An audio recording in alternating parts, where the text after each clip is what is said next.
special guest in the studio. It's lovely to have people in. Tanya Plibersek, Maddie put pants on for you, so congratulations for that.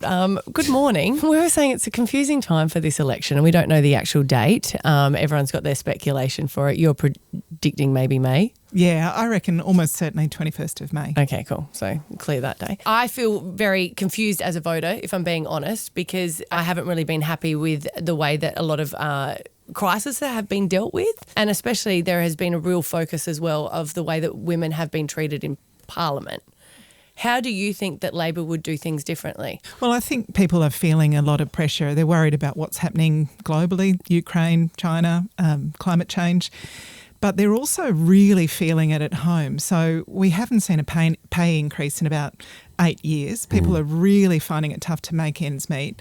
We've also got plans to reduce power prices, that reduce the cost of childcare, such a big chunk out of the family budget. How is that going to happen? If a business is doing well, they should be sharing some of that with the people who are making money for the business, their workforce. And recently, if you look at the way our industrial relations system's working, you just can't get a pay increase. So you get the early childhood workers going there saying, we work really hard, do you think you could pay us more than $22 an hour?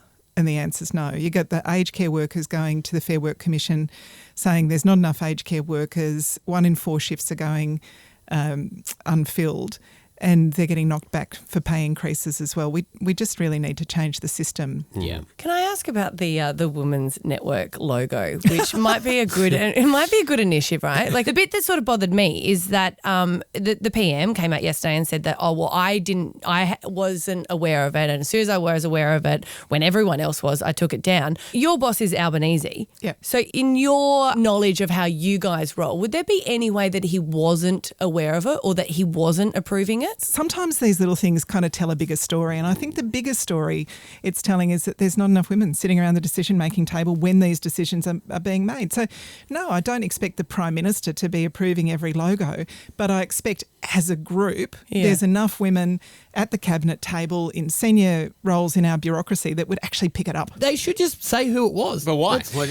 They either come out and it's a guy that either did it or, do you know what I mean? Like, I just think the logo has taken up so much space. Well, I think a lot of people say it's symbolic. It is important, if he's not going to do it himself, that he's got enough people who are able to pick this stuff up around him. Because it's not just about logos, it's about if you're missing this, what else are you missing? See, that's what bothered me, is that I feel like there wasn't enough women in that area to then go, are you guys for real? Yeah. Because I wouldn't let you guys do point. something like that, would I? I would go, are you serious? It looks like a penis and it's a women's network, mate. Go back and change it. That's what bothered me about it. If you're a leader, it's not just about every action you take, it's about the team you assemble around you. Because any leader can't do, you're not running the country and making coffee for the visitors to the office. Your job is to lead.